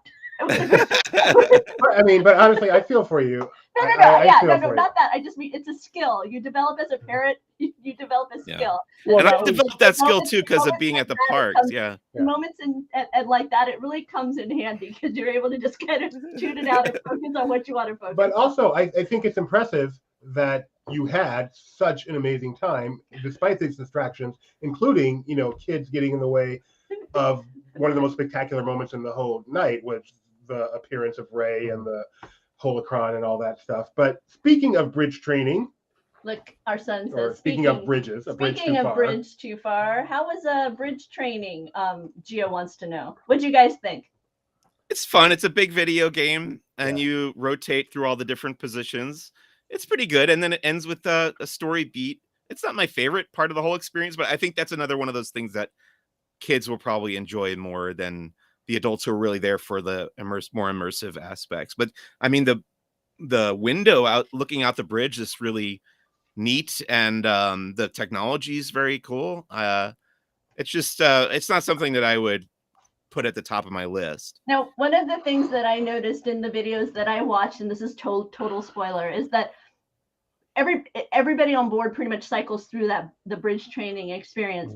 But the point of the story that your bridge training experience is at may be different than other people on it. So some people may end up encountering like C-3PO, R2-D2 visually, while other people may visually encounter Chewbacca or Rey. There's like a variety of different what I would call traditional Star Wars characters that seem to make their appearance within the bridge training dynamic, and it varies among the groups. So just to kind of give you a heads up regarding that experience. Luke Roberts actually also went aboard, and he's sharing a little bit that he had was out of this world. His parents were having a blast too. The bridge training. Apparently, let's see. He said C-3PO and R2-D2 are in one of them, which we didn't get to see at all. No, it depends. I've seen videos of that. Yeah, the bridge training is smuggling people on board, smuggling coaxium. Well, no, the first one was where we were getting Gaia on. That's our bridge training for the first night. But I've talked to people that were smuggling Chewie on, Rey on. There was the First Order bridge training where I didn't think about this until afterwards. We're responsible for killing quite a few people on that trip. Mm-hmm. Like, you're troublemaker. Especially Mike and I. We're definitely racking up points in the murdering First Order TIE fighter pilots. I wouldn't say that's murder. That's justifiable. So I have a specific question for you guys. The final night, the big battle. You're in the room with a bunch of Star Wars fans. Lotico is in full. We're in the room where it happened. Yes. Forget about the transition. Just talk about the moment the lightsaber appears. What was that like? It was cool. Like, if Mike and everybody hadn't pointed out, the actual thing, because yes, you can go on our Instagram, and I edited the video where I am focused directly on Rey to the point where you see what happens. She ignites the lightsaber. Kylo brings down the chandelier like the Phantom, and then she is ducking to avoid stuff. So you're supposed to be paying attention to everything around the area. Our video is exactly Rey's point of view. So you see her go down, pause. You can see her switch her hand over and then lift up the regular one. Again, people who are complaining about it, it's still a lightsaber that ignites. It's the coolest dang thing I have ever seen in person until a few minutes later. Yeah, it's good to clarify also that I haven't seen a video that people were complaining about that shows the whole picture, because it's a little bit of sleight of hand, because when she ignites the lightsaber, like you were saying, Kylo Ren uses the Force to bring down that giant chandelier. And the idea is that you're looking at that, and Rey, like Jeremiah said, Rey kind of ducks down on the floor to shield herself from that moment, and that's when the switch happens. Every video where people are complaining, it's zoomed right in on Rey. So it's like zooming in on a magician's pocket or something to show you how the trick is done. And you're like, oh, well, you can definitely see how he takes the coin out of his pocket there. But if you're there in person, you get the full picture. That's what sleight of hand is all about, when you're being distracted to look at something else and not at. I have two things. I have two things to add to this as somebody who has not seen it in person and has only seen it on video. First, I will say, I found that the video that Mike filmed Media Day helped me to understand that dynamic. And I thought at the time, it's because Mike's more of a filmmaker, and so he followed the action rather than Rey. But I think they don't wait long enough. They don't let the audience take in that moment enough before they drop that chandelier. That's my take on it. They need to let everybody have a beat with that so that they are willing to look away at the chandelier, because that moment is so compelling that you're not willing to look away. Because if you look at the video that Theme Park Review posted, they're actually in that back far corner. And so they actually have kind of a very grand stage look on it. And in watching it, I really felt in watching it that what you're saying is so true, is that I see what they're going for with staging. I think they just got to give us as an audience a little bit more. We don't want to look away yet. You can't make us look away yet. You want us to, but you just can't yet. And I'm interested to see, because I know that they're going to keep evaluating and making changes, and I'm really curious to see kind of over time, because I like the beats make sense to me, like what you're talking about. She's ducking, she's got to get out of the way, it fits. But I think it's just it comes on too soon, and we're just not willing to give it up yet. We want to look at that. We want to take in that lightsaber just a little bit longer. So, but just to kind of hop in on what you were saying, as somebody who hasn't even been, who's just consumed way too many videos on all of this. So we're about 90 minutes in. We've only got about 6 hours to go. Check it out. Luke says he had Poe Dameron on his second night of bridge chaining. So, I know there's a character who kind of looks like Poe Dameron, but is not Oscar Isaac.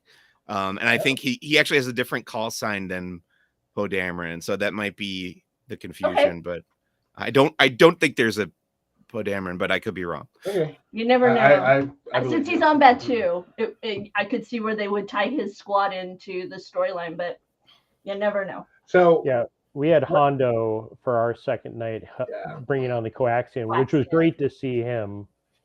Like, did you get to carry back? Did you get to carry it back on the shuttle? The blue shrimp. So there's a box, I guess, that's revealed that was taken from Batuu, and there's actually, they pick a guest at some point to take that back from Batuu back to the ship. It's not just it came back to the ship. They actually use someone to do it, which I just think is so cool. But, okay, so Luke's saying he did have Poe Dameron, so I guess that's just another thing we weren't aware of. I actually just got a message from somebody else said no Poe, it's Blue Leader. And I think I think I captured that video, so we'll have to keep an eye on it. Mike's on the case. Mike, that's your next job. Poe or no Poe? Me or Mike Farno? You, Mike C. Andrew's already got a character planned. Sorry, let me see. Okay. Gideon asked what our favorite characters were. Oh, there you go. And favorite interactions. That's a good one. I've already talked about mine. Oh, Chewie. But I really loved the Sajas were really interesting to talk to. But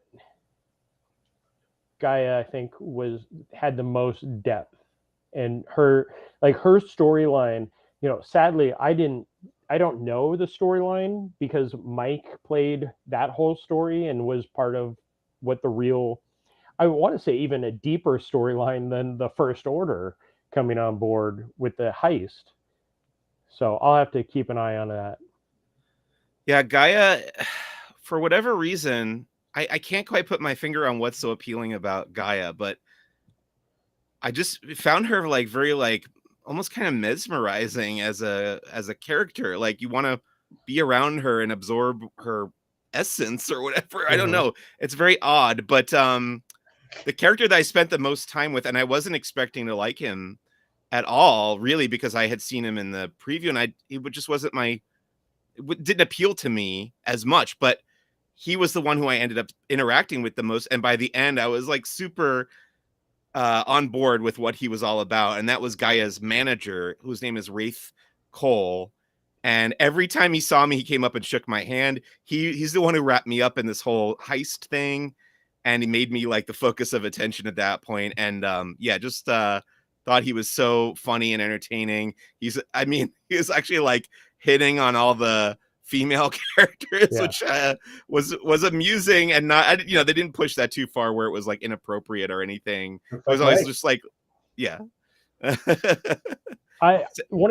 Sammy's definitely the younger folks' favorite, and I do see the appeal of Sammy as well. I want to say before you talk, Jeremiah, I'm sorry. My last thought on the characters, they did an amazing job of making everyone very appealing. The captain, the cruise director, Sammy, Wraith Cole, Gaia, and then there's even the First Order officer. What's his name?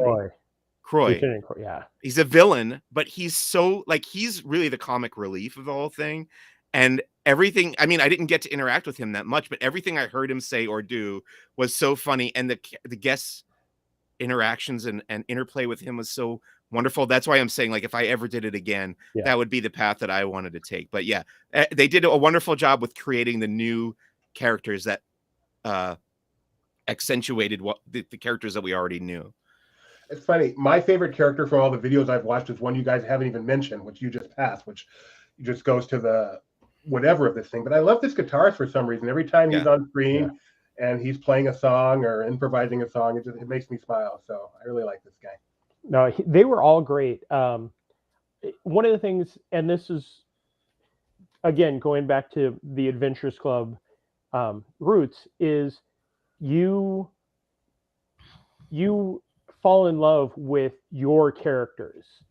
Like, I had one of my friends who did one of the early cruises that sent me a picture of Lieutenant Croy and was saying, this is my Croy. This is, perfect. And that was the Croy we had.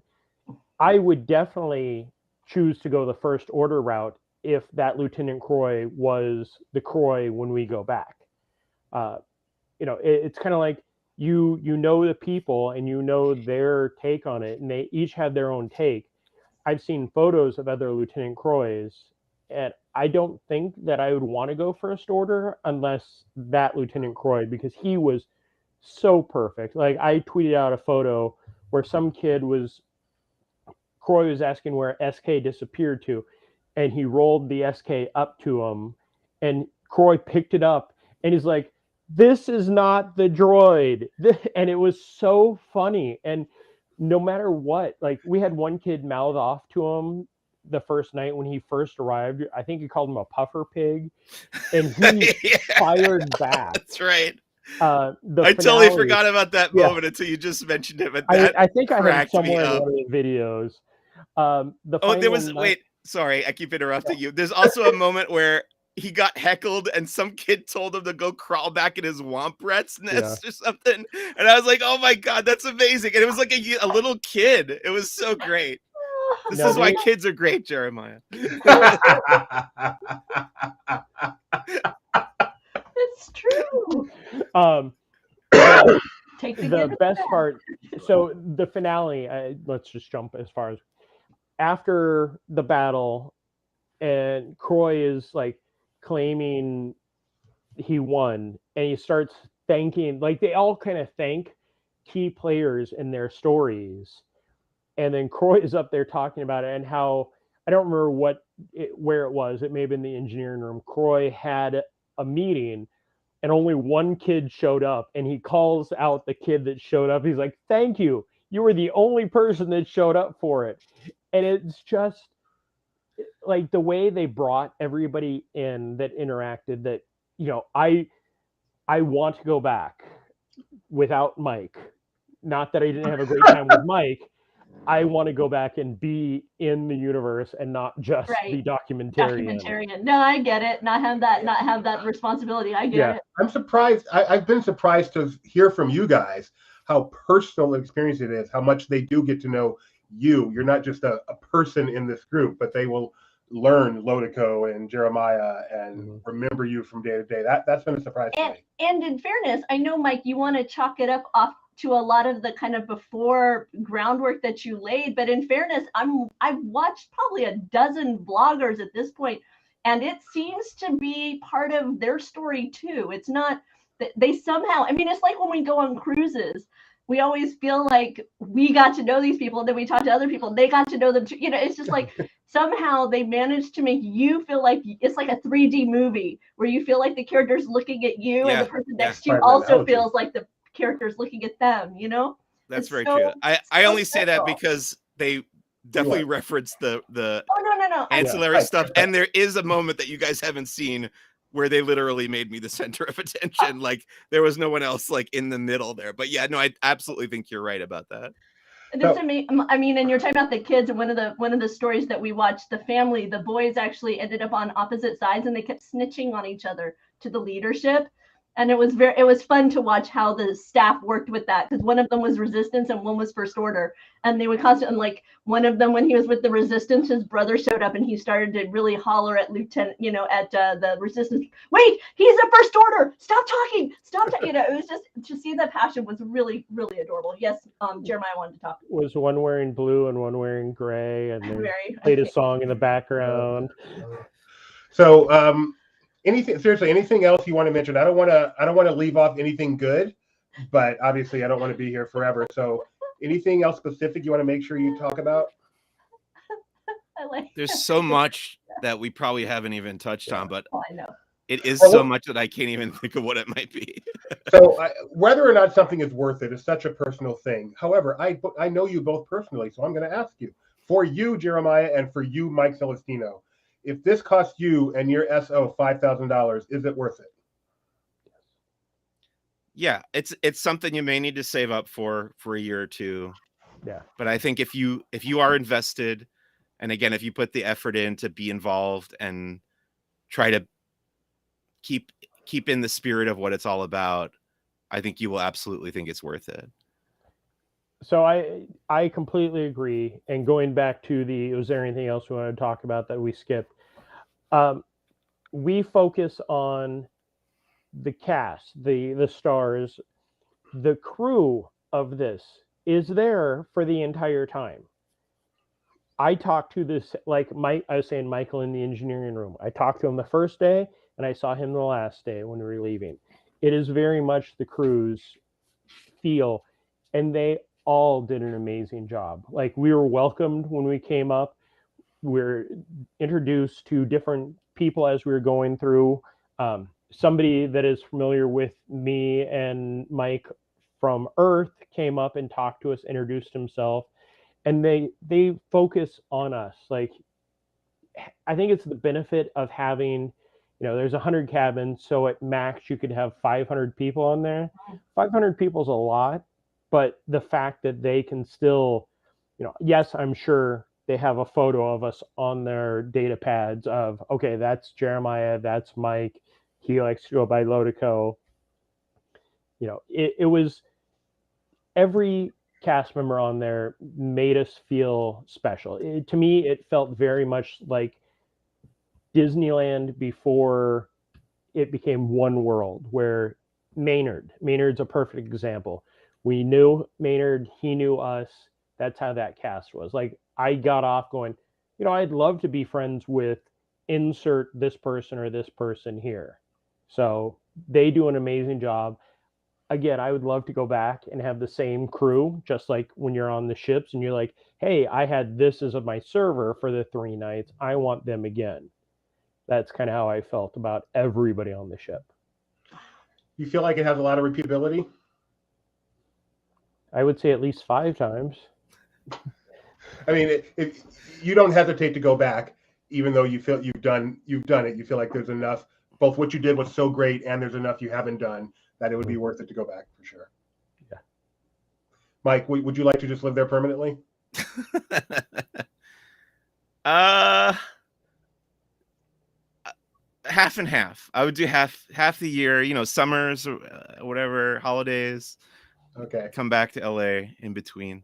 Would you do it Severance style, where you can't remember the other half when you're living the other half? Yeah, I want to ask, when the film Avatar came out, there was this phenomenon of Pandora blues, where they were talking about how people would go to the movie and they would get so enamored with sorry about my camera not wanting to focus, with the world, that there was like this depression that happened, that they couldn't continue to live in Pandora after the film was over. Do you guys feel, coming off the Halcyon, that you have a similar dynamic of just kind of a blues, a letdown? I get it after I cruise. So yeah, it's very much the same for me as after a cruise, where you get off. Like, the next day when I woke up, I couldn't get my message from D3, and I didn't have Mike sleeping out in the living room. But I definitely understand that. I don't think it's to the extent that the Pandora blues happened. But I felt that there was always that going in. I never thought I would be as emotional or attached to it as I am. Like, I never thought, oh yeah, I'll absolutely find the way to go again. I thought one and done. Now I'm already trying to find a way to plan a next trip at some point. I had similar thoughts as I was leaving, having to step away from that world. And then this is going to sound super cringy, I guess, but I kind of had the realization that my life is already kind of living in the Star Wars galaxy because of my job, getting to consume pretty much everything that comes out of Lucasfilm and write and talk about it. Mhm. So that adventure continues, and Lotico's adventure gets to continue as well, because there's more content coming from that side. But yeah, I would love to go back at some point. Like I said, do the First Order stuff, whatever else I missed, and then I do hope, we were talking about this too, hoping someday down the line, somebody suggested, I don't remember who it was, but somebody suggested having like, if you go at this time of the month or whatever, it's story A, or if you go later in the month, it's story B or whatever, like have different things they can rotate through or whatever. So yeah, I hope it's successful. I hope it catches on and people love it and get what it's all about, because it is really right up my alley. So I want it to last a long time. I know that I have no doubt that people would pay $6,000 to live Mike Celestino's life for a week. That is true. That you leaving the halcyon and coming home is I don't know if Tori going would back be to up being for a that. I know, because Mike got off his plane and went to Knott's Berry Farm to enjoy the Boysenberry Festival. So a little different. A little different than the lawyer. Meanwhile, I'm counting down the days until the Skywalker Saga Lego game finally is in my grubby little hands, and then I will disappear into the Lego Star Wars universe. I'm counting down the days until I can see the resumption of the Antiquity Saga. So, Mike, how long we got to wait? Well, the next chapter is actually going to be the first day of the ship. I just got to cut it together. So I have all the footage. I'm going to go through it, except for one. Well, that clip actually is for the next day. So yeah, it's a matter of editing and finding time to put it together. So as soon as I can do that, no, it's going to be days and days. And then, so I'll break it down for you. We had chapter 1, which was already made and you can watch on YouTube right now. Chapter 2 is going to be day 1 of the ship. Chapter 3 is going to be the excursion to Batuu. Chapter 4 is night 2 of the ship, which ends with the cliffhanger that you may have seen on my Twitter account. And then chapter 5 is a big question mark. So stay tuned. I'm so excited for that. So thank you, Jeremiah Good. Thank you, Mike Celestino. Thank you, Lotico Findon. Thank you, little droid guy right there. Thanks everyone in the chat for your questions and for joining us during this discussion. If you've been enjoying this discussion, hit like. It helps other people find us. Let your friends know that you enjoyed it. Maybe we can get a few more people to catch the adventures of Jeremiah and Mike. And we will be posting links below to the Lotico Fendon Chronicles that will be coming soon.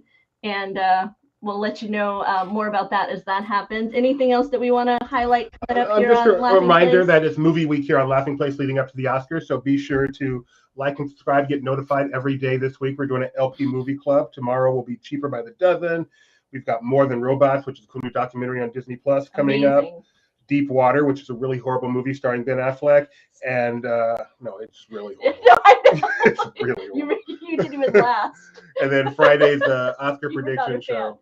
And then, of course, we have Disney Trivia Live tomorrow. We have Marvel Time coming up this week. I don't see Star Wars headlines on my schedule. I'm not sure if you guys have that. I haven't talked to Mike yet to see what's happening with that. So I'm not sure if that's coming up. It would just be basically the show we just did. Yes, Jeremiah? Friday, I also return to Batuu. Friday, Jeremiah's going to be at Disney's Hollywood Studios. Yes, hopefully with you, Doobie. So it's live. Doughboy and the Jerk. Doughboy and the Jerk. Forget that we've got a personality. Don't let me forget. I am scheduling that as Doughboy and the Jerk. We're going to see how the numbers do. Doughboy I'll screw and the that. jerk. If we can get shirts for Expo, I'm doing it. Don't let me forget. It- Barely dude, it's right here in front of me. It's right there. Tomorrow at 4 p.m., of course, Barely Necessities, starring we get to find out what I bought from Bubble Bar. Doughboy's wife. And wow, this has been such a joy. I've been Man. looking forward to hearing you guys talk about this, and it did not disappoint. I'm glad we didn't ruin it by talking about it before. Yes, Jeremiah. say, Mike, when's the next Who's the Boss, and what will we be talking about on that? Oh yeah, so tomorrow morning at 9 a.m. you will not be able to listen to Who's the Boss because we will be recording Who's the Boss, and that is not a live show. But I believe probably, when should I put that up? Maybe the next morning, Wednesday morning, let's say, I'll put up episode 98 of Who's the Boss with me, Jeremiah, and special guests, should we say? Yeah, Lou Mongello is joining us because he was on the inaugural cruise, and Oh. he's a diehard. And I figured, like, I reached out to him, and he's excited. Wonderful. And he took the first cruise, so I think it'll be fun for us all to hear our stories. You can make all the Jawa jokes you like. I was going to say it'll be a short show. Yes, thank you. Actually, I think I even told Mike, I'm like, this couldn't end up being 2 episodes. Lou can talk, but You that'll all, be I was so gonna much say fun.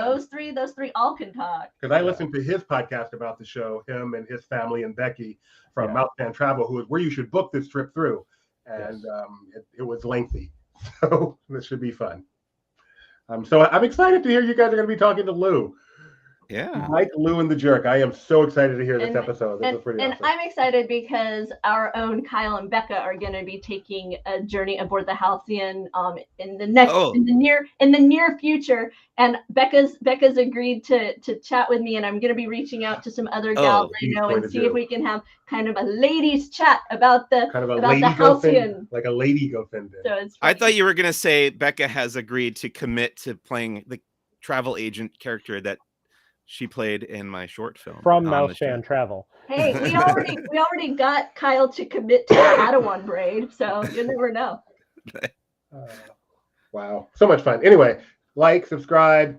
There's one other thing. Ring the bell. Yep. Smash that like. Thanks so much for joining And us. don't forget to There join us should on be Friday. for one Doughboy button and the that you Jerk. press that does all three. Right? Just all of it. What is it I heard? Not wasp, hosp. What? Like, subscribe, share, and I don't know. It's an acronym. This is my favorite. My YouTube guy, he's a pilot, and he always tells crash stories that are really fun. But it's like an acronym for 4 things: like, subscribe, share, and I don't remember what the 4th is. Juby's fascinated by. I'm going to your learn this lovely acronym. destiny. They're the most fascinating thing in He's the so world. fascinated by them. I go to sleep every night listening to him tell the story in detail of a different crash. Wow, sorry, That's a Rebecca. different podcast. Yeah, no, that's a different podcast. Yeah, mentor pilot, he's called. Anyway, thanks everyone for joining us. Thank you, Mike. Thank you, Doobie. Thank you.